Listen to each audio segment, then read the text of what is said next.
Okie, and welcome to Learning Lounge. My name is Luc Roberts. I'm the entrepreneurial strategist for the University of Lethbridge, and today I'm joined by Jenna Letain. Hi, I'm Jenna Letain. I'm co-founder and COO of Bee Safe Biotech, and I'm a new ICG fellow at the University of Lethbridge. Thanks for joining me today, Jenna. So, as you mentioned, you're a new ICG fellow here at the University of Lethbridge. I'm interested to know how you heard about the ICG program. So you told me about the ICG program. Yeah. You just let me know about it, and you said that I would be a really good fellow for the program, and with our company that we kind of had this business idea that started as a side project during my master's, and as you know, the project kept going and we were getting good results, we started thinking about building a business out of it. And so we took Trailblazing with agility, and that was kind of an introduction to entrepreneurship and how to build a business and validate business ideas. And so with your help through that, that was going really well. And so we kept working on it, and you suggested the ICG program to us. And I was going to be finishing my master's, so it was a really good opportunity to keep working on the business and building this prototype and this product post-grad. Yeah. The ICG program, or the Innovation Catalyst Grant, is a program by the Alberta government that's designed to help commercialization of research from universities to reach the market. And so this program is open to recent graduates from master's and PhD programs, and it's available across all three institutions: the University of Calgary, the University of Alberta, and here at the University of Lethbridge. And so Jenna was fortunate enough to be a successful applicant for the ICG program. Why don't you tell us a little bit about the project that you proposed? Yeah, so we're Bee Safe Biotech, and we are working on developing rapid test kits for beekeepers to use in the field to detect honeybee viruses. And so this started in 2022, and it kind of spun out of COVID and all the testing that was going on then. We were kind of thinking about what could we do, but with honeybees. And so that's kind of where that project started, because my thesis project was working on honeybee viruses. And so myself and my other co-founder, Gunjan Basadeva, we started working on this under our PI, Dr. Trushar Patel, who's also a co-founder in the company. And we kept working on that project just as a side project during my degree. And we wanted to push that a little bit further to actually create a prototype instead of just a lab-based thing. And so that's what we proposed for our project for ICG, was to actually develop these physical kits so that beekeepers have something to use in the field that's accessible, cost-effective, and faster than traditional methods for testing. There's a lot of research that happens at universities across the province. When were you able to sort of make the shift in your mind that, hey, this is more than just research, basic research, this is something that might be, commercially viable. This is something that people might want to pay for? I think it was definitely when we took Trailblazing with agility and with you, because before then it was kind of like, we'll see where it goes, and we started to get those good results, and then we sat down and like, hey, can this be something that we actually create a business out of? And so that's why we took Trailblazing, to learn more about entrepreneurship and the steps we need to take to validate the idea, talking to customers, making sure that this is something that's actually going to be needed by beekeepers. And so that first stage was really crucial. And then after that, we kind of snowballed from there and took other programs to further validate the idea and start that transition from academia to business. Sort of going on that tangent, once you had sort of decided that you had an idea, what was the application process like? As someone on my side, I see the applications as they come in. Was it, an enormous amount of work? Was it, a reasonable amount of application? As someone who's applied for NSERC grants and things in the past, how would you compare it to some of applying for, say, some Tri-Council funding? It was a lot of work. We started it in the summer is when we really started to dig into it, like the actual whole proposal. So that itself was a decent amount of work, but it helped that we had done those programs in the past, like Trailblazing, and we did SVG Thrive, their Studio Sprint, and Lab to Market Discover. And so a lot of those programs kind of had that early work of like the business aspect of the proposal done, which really helped in the end for doing the whole proposal. So it was a lot of work, but it helped that we started early. Definitely if we left it last minute, that would have been way more stressful. Then there was like the whole pitch part after, which again, I had practiced doing that before. So that really helped. So if I were to recommend anything to anyone and anyone who's thinking about applying, is to start early and try and get practice and help from mentors like where you can, because that really helped us in the end. No, absolutely. And I think that's something we're actually implementing now in the application process, is that there's more of a open window rolling application with a hard deadline at the end, but you can get your application in early, get feedback, and by the end have a very put together and well, thought out proposal that you submit. Because if you haven't taken any entrepreneurial training, it's hard to make that shift from academic to industry, because you've got this feeling that you're doing a general good by doing this research, which you are, but that doesn't necessarily translate to commercial success. It might be a great idea, but if no one's going to pay for it, then the application does seem to suffer. So now that you've been in the program for a couple of months, what have you noticed as advantages to being in the program, obviously other than the money? And are there any sort of unanticipated drawbacks now that you're in that you weren't anticipating before you'd started and now are maybe giving you a bit of trouble? Yeah, I mean, obviously the money is really nice. And because of that, it gives me the ability to work on business and product development full time. So I don't have to have a separate job. So my energy is completely focused on this, which is amazing. And then having access to the other cohort members and the other fellows is also really nice to, they're going through the same things. So getting advice from them and kind of seeing maybe if there's ways we can collaborate as well is really nice. So that's been good. For drawbacks, the one thing that we've been struggling with is because the way we get the money is through a reimbursement model.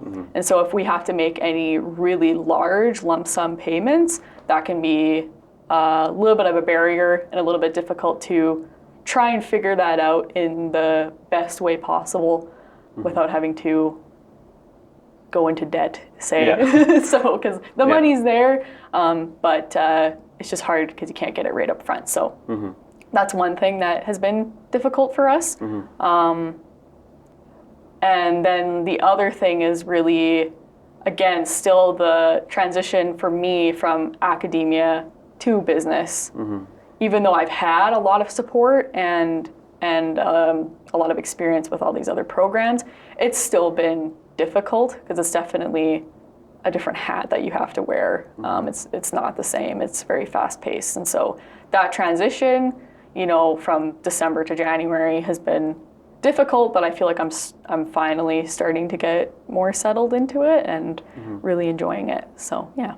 Well, that's good. And the fortunate part is in if you didn't have the grant, you'd have to go into debt anyway, but you wouldn't be able to reimburse it. But I know that is challenging to find short-term amounts of money. That's very common for all startups. It's the cash flow is always the problem. But additionally, that other thing that you had talked about, which was sort of on both sides, was one, having your cohort, the other members that have been accepted into the program and are working with you, people find extremely valuable. Because not only are you just given this money in a vacuum and they say go start a business, there's 10 to 12 people in the province who are starting at the same time as you, taking the same programming.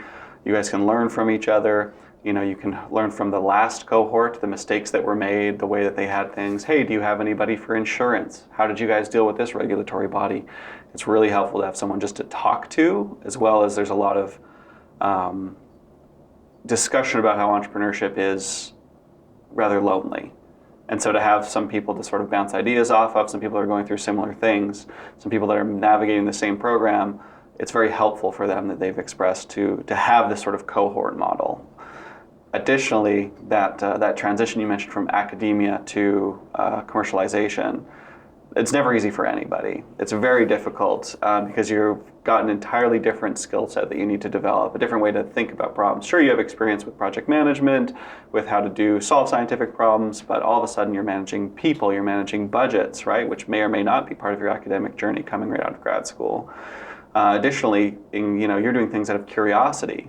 Everything that you need to do for your business, if it's not focused on moving the prototype forward, something commercial, it's really not something that you do. And so it's hard to sometimes, you're always used to being in the lab and tinkering and trying new ideas, doing, well, I don't have time to do that anymore. Now I have to, my time is limited, even though I'm working on this full time thanks to the grant. Making that transition to saying most of my time, if you get good enough at anything, you end up out of the lab. You end up just managing the people that are in the lab. It's unfortunate, but it's one of the things that happens in any sort of business development. So now that you're in the program, you've had some time to experience it. In addition to the cash that comes with it, which is great and allows you to focus on this, how have you found the other supports through the program? Yeah, it's been good. So there are quarterly events that we have to attend, and it's nice to connect with the other cohort members and see what everyone's working on, and maybe if there's any challenges that arise, and we can kind of talk about that as a group and share experiences. And that's with the new cohort members and also the past cohort members that are still going through their program. So that's really helpful to have that connection and that group to rely on if we have any questions, because like you said, we're not alone, we're in it together. So that's really helpful. And then also having being in this program and being a fellow in this program is really helpful for making connections to other programs, and it kind of gives us a little bit of leverage to say join programs like SVG Thrive. We've been doing SVG Thrive Academy. If you've gotten one grant already, to show that we're serious and committed to this, it shows a certain level of commitment to other accelerators, right? Yeah. Okay. It's okay, I'm full time to work on this. It's not like this thing I'm doing in my background and they're going to get lost in the weeds. Mm-hmm. When you get the ICG grant, it does, your contract does stipulate that you work on this for 2 years, right, full time. And so when you're applying to accelerators like HRG Thrive, which you mentioned, and other ones, what you can do, is utilize that not only as cash leverage in case there's some sort of financial component you need to pay for or something like that. You can use it as, not necessarily a bargaining chip, but some sort of token that you say, okay, look how seriously we've been, scrutinized and, gone over by other programs that have accepted us and given us money. Mm-hmm. It sort of de-risks people accepting you into other programs because they say, okay, it seems like, the ICG program has done their homework and they've decided to give Bee Safe Biotech a certain amount of money. We can tell they're committed to working hard on this idea, to building the business.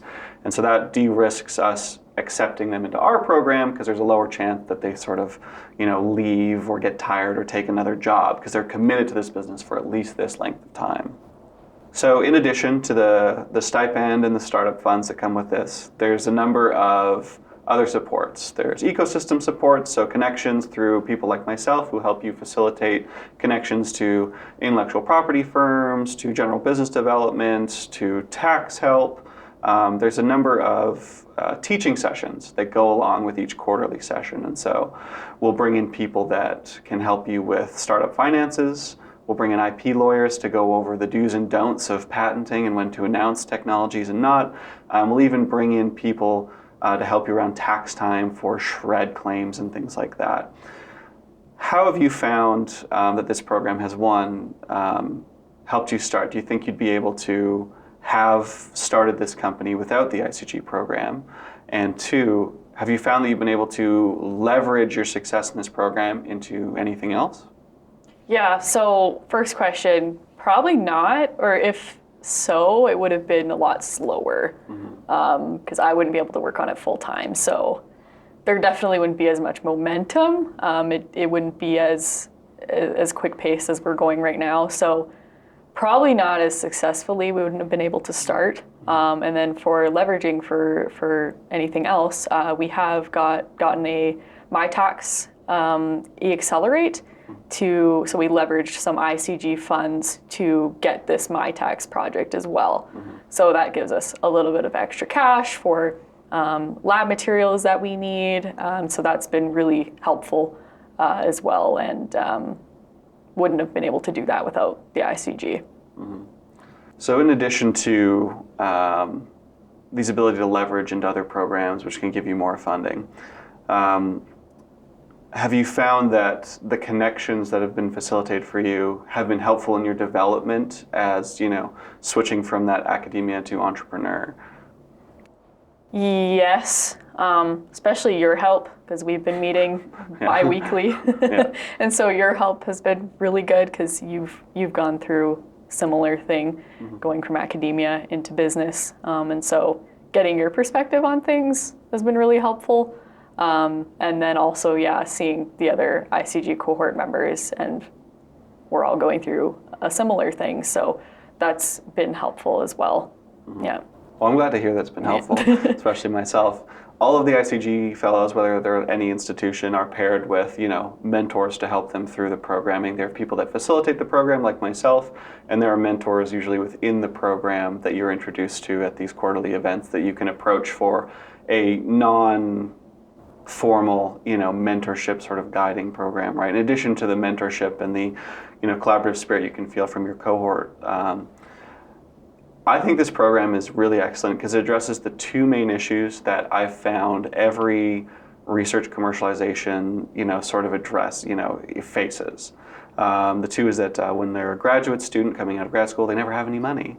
No one comes out of grad school with their pockets lined in cash, ready to start a bunch of businesses. And two is mentorship. You spent so long training to be a scientist, so long training to be an engineer, so long training to be a kinesiology major, an English major, whatever it is, that when you have these ideas to convert them into a business, you find that you end up against sort of choice paralysis, or this huge problem of like, okay, I need to switch fields entirely, I need to learn all the new acronyms, I need to learn the new lingo, I need to speak to these people the way they need to be spoken to, like whether they're a venture capitalist, whether they're someone helping with business development, with marketing, and having a mentor, someone they can go and ask these general questions. How did you do this? How did you approach that problem?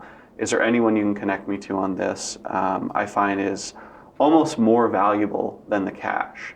Because you can give someone this amount of money, but if they don't know what they're doing, they sort of flounder around and the money just sort of dwindles until they're out of runway. But giving them that in combination with helpful mentorship, programming to help them work on entrepreneurial mindset, help them work on how to develop a prototype, how to approach market research, I found to be extremely I found the program to be extremely successful, and I found to be extremely impactful on the actual individual cohort fellows.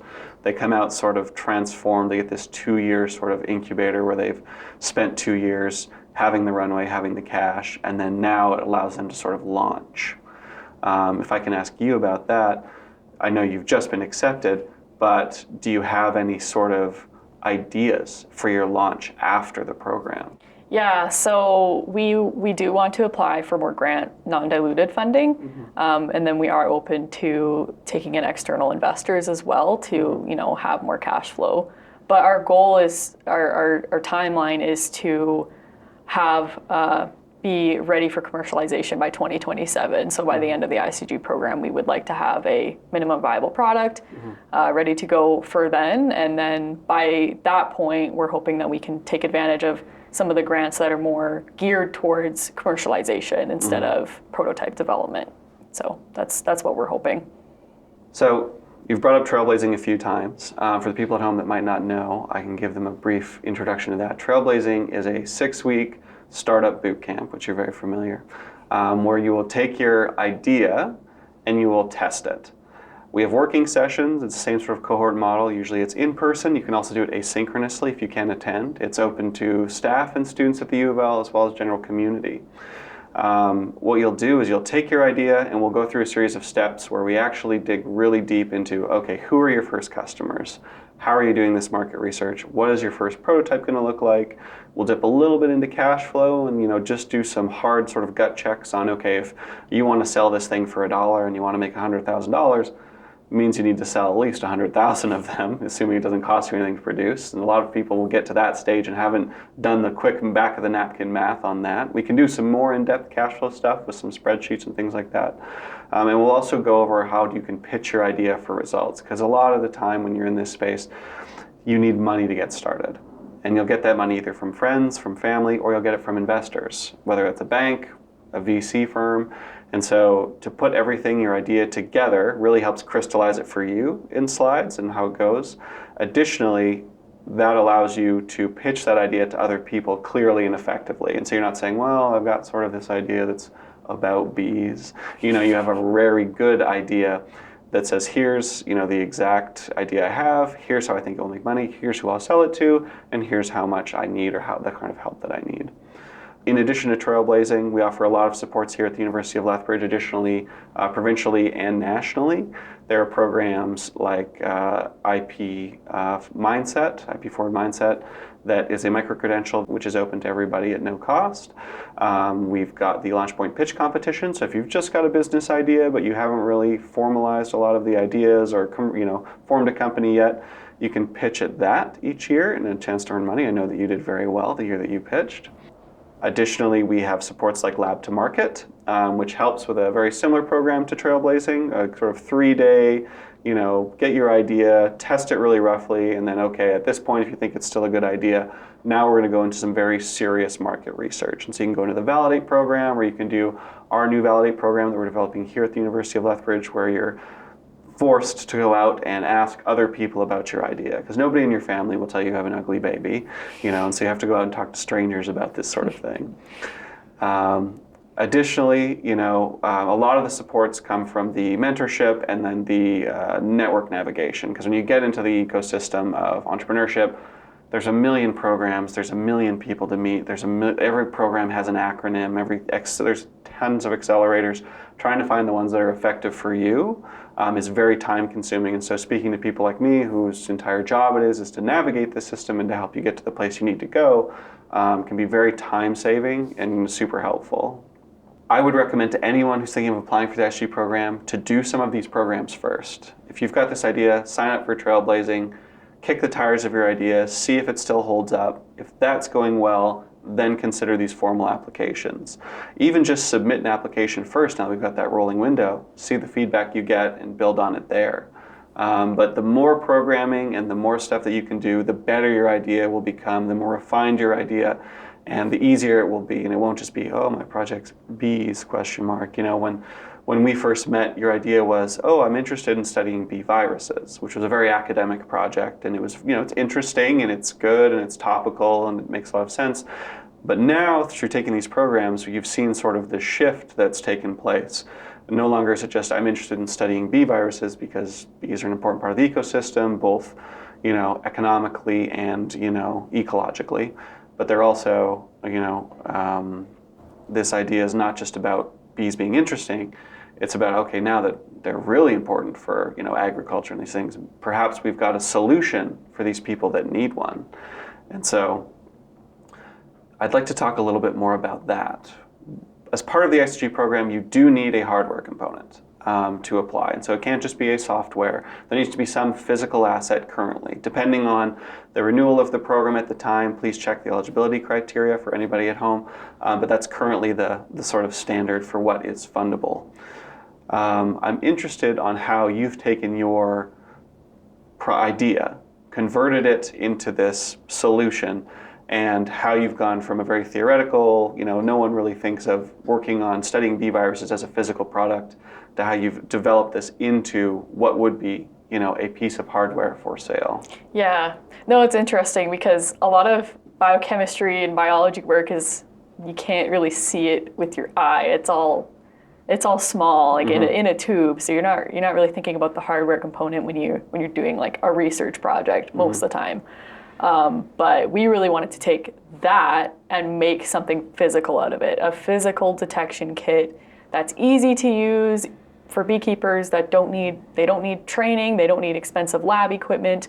So taking that, like you said, that theoretical and making this physical product out of it is an interesting process, and it requires a lot of rethinking and kind of figuring things out. But it's also fun at the same time. So it's going good. We're still working on it in the lab. We're validating some things. But we're really hopeful to get a very minimal prototype out into the field this summer to start actually testing it in the environment that it's meant to be in.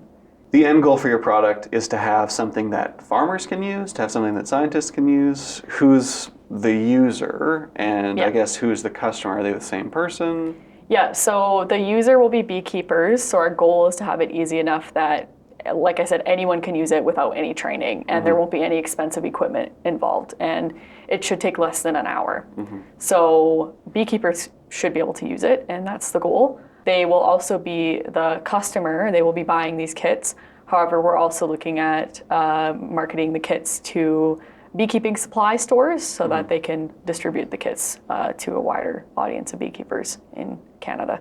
One thing that will be very helpful for anyone applying for this grant is identifying not only a problem, but how their solution addresses the problem. I've seen a number of applications come in that have an interesting solution, but the problem hasn't really been demonstrated. How did you go about, you can develop test kits for bee viruses, but how do you know if anyone really needs them? Is it a big enough problem that there aren't any because it's not a big enough problem to solve, or the technology hasn't been there before? How did you go about validating that you actually had a solution to a real problem that people would spend real dollars on? Yeah, well, it's a lot of work. Yeah. It's a lot of work. But we, through all those programs that we participated in, like the SVG Thrive programs, they really focus on getting out of the building and talking to customers to figure out what problems are they facing and what solutions that they're actually looking for. So we did a lot of that. We did lab to market validate in the fall.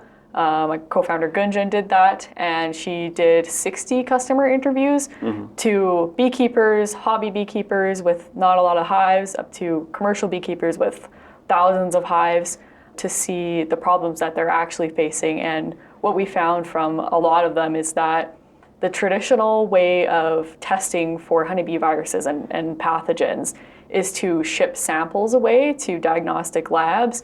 However, that can take 3 to 4 weeks to get any results back.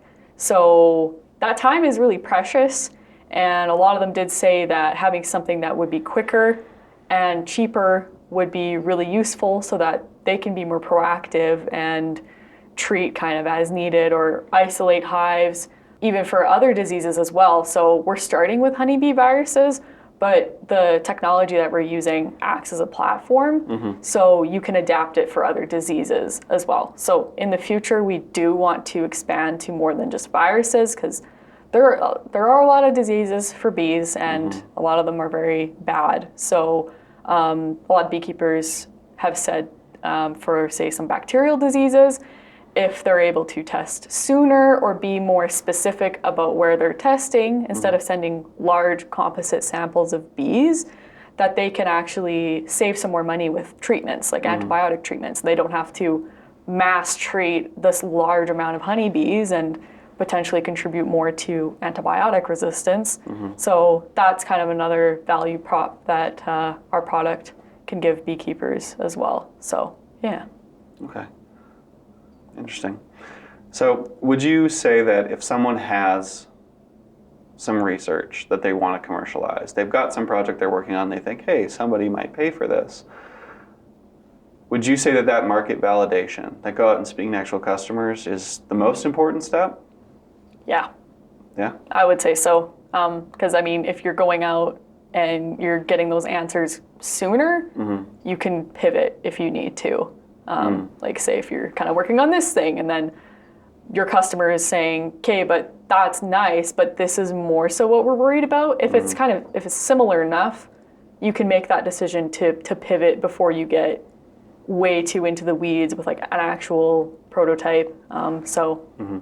It gives you that room to be able to kind of change course before you get into something and spend money into it, and then you're kind of realizing, oh, we wasted a little bit of time on this and we should have went this other way. So, I've heard nothing but from anyone who's done any sort of market validation, you know, whether it's through a program like, you know, SRG Thrive, the Academy, or it's through the Lab to Market Validate or through our Validate program, is everybody says, I should have done this sooner. You know, it should be the first thing I did, you know, and it's, you can never do too much. You know, whether you're doing it online, just going through blogs and forums of people talking about these problems, or you're doing it in person. You can never do too much, you can never do it too early. And so anyone looking to apply to the program, I would like to echo your advice there that that's one of the first things and one of the things you should do the absolute most. Well, thank you so much for your time today, Jenna. It's a pleasure to have you as one of our ICG fellows, and we look forward to all the excellent research and commercialization you'll be doing over the next 2 years.